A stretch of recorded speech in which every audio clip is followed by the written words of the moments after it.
What's up guys, this is Dan, and today I will share how I overcame from my chronic elbow injury, particularly the golfer's elbow. So I had this injury for several years and I virtually tried every single method out there, and today I'm going to share the most effective method in my opinion. And please keep in mind that I'm not a health expert, so if you have any type of serious concerns with your injuries, please consider consult with the doctor. Golfer's elbow, also known as the medial epicondylitis, affects the pinky side or the medial side of your elbow and this small area right here. And this usually occurs from heavy pulling work such as pull-ups, chin-ups, and muscle-ups. And I had this injury for years, and the biggest problem for me was every time I felt like I got better, so I went back to my regular training routine, the symptom will fire right back at me. And the common symptoms are tenderness or soreness all around your elbow, and I usually felt a lot of tightness of my elbow as well. So if you think you have this symptom, the most important action you have to take right now is stop training for pull-ups, chin-ups, or muscle-ups, because these three exercises are the biggest reasons why you get these symptoms. So if you're gonna continue do some pulling work, make sure to switch to the neutral grip, which is your palm facing each other. So if you use the neutral grip, it will significantly lessens the pressure that puts on your elbow, so you should be able to continue your training. So now let's cut to the chase and let's get started with how to treat this evil symptoms. So in this routine, I divided into 4 different phases. First phase is the rest period, which will take about 1 to 2 weeks, and then the phase 2 is a rehabilitation phase that will take about 4 weeks, and the next phase is a strengthening phase, which will take another 4 weeks, and then lastly the normal phase, which is the phase where you're getting back your normal strength, and this will take 4+ weeks. So this means that you'll continue this phase until you get back your normal strength. So this will take obviously a really long time, over 3 months, but your mileage will vary because the longer you had the symptoms for, the longer it will take for it to heal, and the shorter amount of time you had this injury, the less it will take. So for me, I had this injury for years, so it was a good approach for me to take several months of rehabilitation. But if you only had this injury for a little bit of time, it might take a little less. In phase 1, the most important action you have to take, like I said, is rest from pulling work. So in this period, you have to be consistently stretching your elbows as well as massaging your elbows. And I know it's gonna be very hard not to work out, because that was the case for me. I just loved working out, so it was the most difficult part or phase for me, at least. But you really have to give yourself some rest to your body. So in resting period, I recommend constant stretches to your elbows and some myofascial release or massage towards your biceps, elbows, and triceps. So pretty much your entire arms. And the best equipment or tool I found for my elbow is the arm aid, which is this thing. So how this works is you put your elbow between this thing and you start it rolling, because there's some little balls here that you can do some release on. But if you don't have any access to this equipment, that's okay. You can use a hard foam roller. If you don't use the soft ones, because they don't work that well, so make sure to massage your biceps, triceps, like I said. And if you don't have the foam roller either, you can rub your elbow against the bar like I'm doing, and this should be pretty good, sufficient for you. And the reason I told you to do some regular stretching is to ease the tightness on your elbow. So stretch all kinds of directions like I'm doing in this video. And I like to suggest to stretch and massage 5 to 10 minutes twice a day. And even if you're done with this phase and you move on to the next one, make sure to constantly stretch and massage on the regular basis. After you give yourself some time to rest for the phase 1, it's time to move on to the phase 2.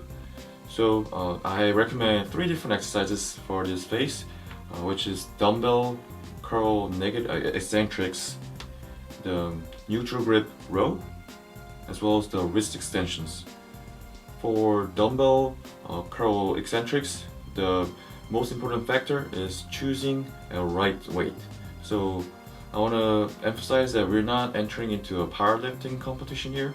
So make sure to start lightweight. So probably around 1 to 2 kilos. And rest your elbow on the bench and slowly extend your elbows. So make sure each eccentric portion takes about 10 seconds, and when you're done with the rep, assist with the other hand to pull it back up and do another rep. And I recommend rep schemes are 10 to 15 reps per set and perform 3 to 4 sets. And additional pulling work you could do as an extra is the neutral grip row.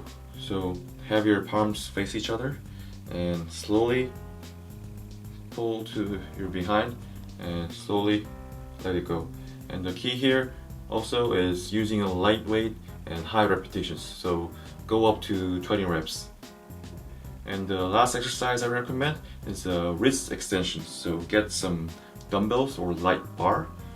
And so I'm going to be demonstrating with this thing. And I recommend actually resting your elbow over a bench or something. So imagine this hand is the bench, and so you're resting right here. So I don't have this right here, so I'm just gonna pretend I'm resting over the bench. So you start from the wrist flexion and you slowly curl up. So that's the wrist extension. And come back down, curl up, down. And like I said, use lightweight and do high reps. Perform about 15 to 20 reps per set. So after you spend some time on this phase, it's time to move on to the next phase, which is the strengthening phase. And we're going to be adding some extra difficulty on your exercises.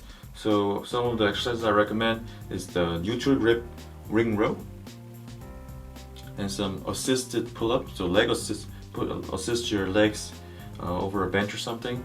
Do some pull-ups, as well as some dumbbell row and dumbbell curl.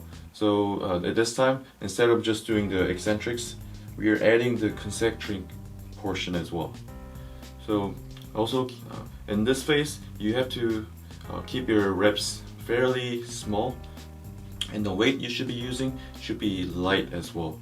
So I don't recommend going over 5 reps for each exercise, because compared to the phase 2, the exercises here are a lot more demanding to your body. So I don't recommend going high reps, because that might tax your body, and so you'll get the symptoms back. And now we're onto the last phase, the normal phase. So for starting this phase, you can start implementing some regular chin-ups and pull-ups and some muscle-up work, but you have to keep the reps still fairly in the low rep range. So what I did was I started out as doing 1 rep of pull-up and I did 5 sets per just 1 day, and I continued that rep scheme for the entire week. And then the following week, I added just 1 more rep per set. So I did 2 reps, 4 sets. So that makes 8 rep total. So that's a 3 rep total increase from the week before. So using this approach, you can slowly add extra rep every week. So it took me several months to actually go all the way up to like 5 to 6 reps per set. This was the easiest method, or the safest method, I should say, that I chose, because this phase is the most dangerous part of the entire phase, because you feel like you got your strength back. So it is very easy to you do some high intensity pull-ups or chin-ups, and this will make your symptoms fire right back at you. So please be careful in this phase. And it's been about a year since I recovered from this injury, but I still often feel a little bit of tightness in my elbow. So as soon as I feel any kind of awkwardness or weird things going on in my elbow, I completely stop training for that day and give myself a couple of days of rest. And that usually fixes the problem nowadays. So the most important advice I'll give you is please listen to your body. So this was how I recovered from the elbow injury, and like I said, your mileage might vary, so it might take less time for you, or it might take even longer time. And please use my routine just as a reference. So it worked for me, but I'm not sure it will work for you. So please try out and let me know how it goes. So I really want to know how you think about this. So I hope you found this tutorial helpful.